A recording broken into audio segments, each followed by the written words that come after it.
Hi అండి, అందరికీ నమస్తే. నేను మీ Sujatha. Welcome back to Sujatha pressure cooker. ఈరోజు వీడియోలో దీపావళికి ఒక మంచి టేస్టీ హెల్దీ రెసిపీని మీతో షేర్ చేసుకోబోతున్నానండి.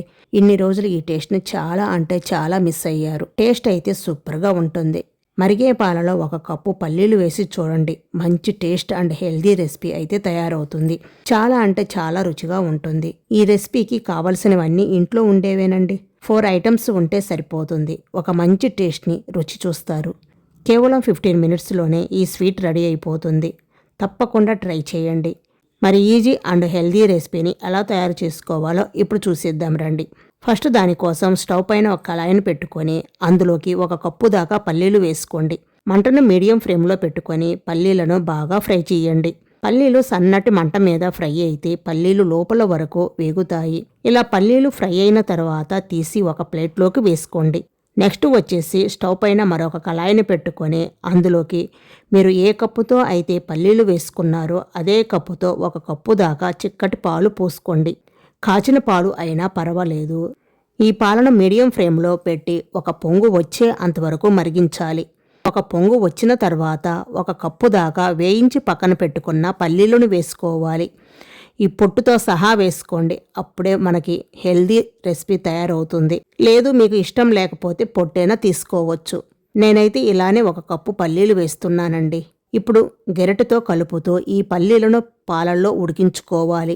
ఒక 4-5 మినిట్స్ లో ఫ్లేమ్లో పెట్టి ఉడికించుకుంటే సరిపోతుంది. ఇలా పాలల్లో పల్లీలు వేసి ఉడికించటం వలన మనం చేసే స్వీట్ అనేది టేస్ట్ ఇంకా రుచిగా కమ్మగా ఉంటుంది. సో ఈ విధంగా పల్లీలు కొంచెం ఉడికిన తర్వాత స్టవ్ ఆఫ్ చేసి కొంచెం చల్లారనివ్వండి. ఇవి పూర్తిగా చల్లారిన తర్వాత ఒక మిక్సీ జార్లో వేసుకొని మెత్తగా పేస్ట్ లాగా చేసుకోవాలి. వాటర్ ఏమీ యాడ్ చేయకూడదు. కావాలంటే కొంచెం పాలు వేసుకొని మెత్తగా గ్రైండ్ చేసుకోవాలి. మధ్యలో ఆపుకుంటూ గ్రైండ్ చేసుకోవాలి. వాటర్ అనేది అస్సలు వేయకూడదండి. ఇలా మెత్తని పేస్ట్ లాగా చేసుకున్న తర్వాత దీనిని పక్కన పెట్టేసుకొని తర్వాత స్టవ్ పైన కళాయిని పెట్టుకొని దానిలోకి 2 టేబుల్ స్పూన్ల దాకా నెయ్యి వేసుకోండి. నెయ్యి కరిగిన తర్వాత ఇందులోకి మనం ముందుగా గ్రైండ్ చేసి పెట్టుకున్న పల్లీల పేస్ట్ను ఈ నేతిలో వేసుకోవాలి. ఇలా వేసుకొని ఫ్రై చేయాలండి. మంటను సిమ్లో పెట్టుకొని ఫ్రై చేసుకోవాలి. కంటిన్యూషన్గా కలుపుతూ ఉండాలి. అడుగు పట్టేసుకోకుండా కలుపుతూ ఉండాలి. ఇలా 2-3 మినిట్స్ కుక్ చేసుకుంటే సరిపోతుంది. తర్వాత ఇందులోకి ఏ కప్పుతో అయితే మీరు పాలు తీసుకున్నారో అదే కప్పుతో 1 కప్పు దాకా బెల్లం వేసుకోండి. మనం హెల్దీగా చేస్తున్నాము కాబట్టి బెల్లం వేస్తున్నాను. మీకు కావాలంటే పంచదార కూడా వేసుకోవచ్చు. బెల్లం యాడ్ చేసిన తర్వాత బెల్లం కరిగి ఇది కొంచెం పలసన అయిపోతుంది. మంటను లో ఫ్లేమ్లో పెట్టుకొని కలుపుకోవాలి. హై ఫ్లేమ్లో అస్సలు పెట్టకూడదండి. అడుగు పట్టేసుకుంటుంది. ఇది మొత్తం దగ్గర పడే అంతవరకు మంటను లో టు మీడియం ఫ్లేమ్లో పెట్టుకొని కంటిన్యూషన్గా కలుపుతూ ఉండాలి. ఇలా కంటిన్యూషన్గా కలుపుతూ ఉంటే బెల్లం మొత్తం కరిగి ఇలా పలసన అయిపోతుందన్నమాట. ఇప్పుడు ఇందులోకి 1 టేబుల్ స్పూన్ దాకా నెయ్యి యాడ్ చేసుకోండి. ఇలా కొంచెం దగ్గర పడిన తర్వాత మధ్యలో కొంచెం నెయ్యి వేసుకుంటూ కలుపుకోవాలి. అలా 2-3 టేబుల్ స్పూన్ల దాకా నెయ్యి వేసుకుంటే సరిపోతుంది.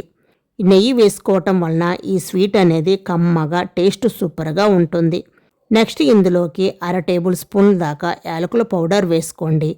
ఇది అంతా బాగా కలిసేలాగా కలుపుకోవాలి. చూడండి, ఇలా కొంచెం దగ్గర పడిన తర్వాత మరొక టేబుల్ స్పూన్ల దాకా నెయ్యి వేసుకొని బాగా కలపండి. ఇలా కంటిన్యూషన్గా కలుపుతూ ఉండాలి. ఇది మనకి రెడీ చేసుకోవడానికి 10 మినిట్స్ టైం పడుతుంది. చూడండి, కళాయి నుంచి సపరేట్ అయ్యే అంతవరకు ఇలా కంటిన్యూషన్గా కలుపుతూ ఇలా ఉడికించుకోవాలి. ఇలా దగ్గర పడిన తర్వాత వెంటనే స్టవ్ ఆఫ్ చేసుకొని ఈ కళాయిని పక్కన పెట్టేసుకుందాం. ఈ మిశ్రమం వేడిగా ఉన్నప్పుడు ఒక గుంట ఉన్న గెరిటెను తీసుకోవాలి. ఆ గెరిటెకు కొంచెం నెయ్యి అప్లై చేసుకొని ఇలా కొంచెం మిశ్రమం తీసుకొని గెరిటెను అటు ఇటు ఊపామనుకోండి చక్కగా షేప్ అనేది వస్తుంది. మీకు ఇలా వద్దు అనుకుంటే నెయ్యి రాసిన ప్లేట్లో వేసి చల్లారిన తర్వాత పీసెస్గా కట్ చేసుకొని అలాగైనా తినవచ్చు.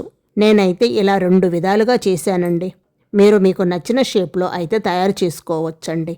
ఇలా గెరటితో చేసేటప్పుడు అయితే గనుక గెరటకు అంటుకుంటుంది. కాబట్టి గెరటకు కొంచెం నెయ్యి కానీ ఆయిల్ కానీ అప్లై చేసి ఇలా మీకు నచ్చిన షేప్లో కొంచెం కొంచెం ఈ మిశ్రమాన్ని తీసుకొని ఈ గెరటను అటు ఇటు ఊపామనుకోండి, చక్కగా ఈ షేప్లో అయితే వస్తుందండి. నోట్లో పెట్టుకుంటే వెన్నలాగా కరిగిపోతుంది, అంత కమ్మగా ఉంటుంది. ఈ రెసిపీ అయితే చూస్తుంటేనే తినాలనిపిస్తుంది కదా. నోట్లో పెట్టుకోగానే అలా కరిగిపోతుంది, అంత కమ్మగా టేస్ట్గా ఉంటుంది. తప్పకుండా ట్రై చేయండి. ఏదైనా స్వీట్ తినాలి అనిపించినప్పుడు అప్పటికప్పుడు 1 కప్పు పాలు, 1 కప్పు పల్లీలు ఉంటే చాలు, మంచి స్వీట్ రెసిపీ తయారవుతుంది. పిల్లల దగ్గర నుండి పెద్దవాళ్ళ వరకు అందరూ ఇష్టపడతారు. అంతేనండి, చూశారు కదా. ఈ రెసిపీని తప్పకుండా మీరు కూడా ట్రై చేయండి. ట్రై చేసి మీకు టేస్ట్ ఎలా అనిపించిందో నాకు కామెంట్ రూపంలో తప్పకుండా తెలియచేయండి. వీడియో నచ్చితే లైక్ చేసి మీ ఫ్రెండ్స్ అండ్ మీ ఫ్యామిలీ మెంబర్స్కి షేర్ చేయండి. అలాగే మరిన్ని సింపుల్ అండ్ టేస్టీ రెసిపీస్ కోసం సుజాత ప్రెషర్ కుక్కర్ యూట్యూబ్ ఛానల్ని తప్పకుండా సబ్స్క్రైబ్ చేసుకోండి. Thank you for watching.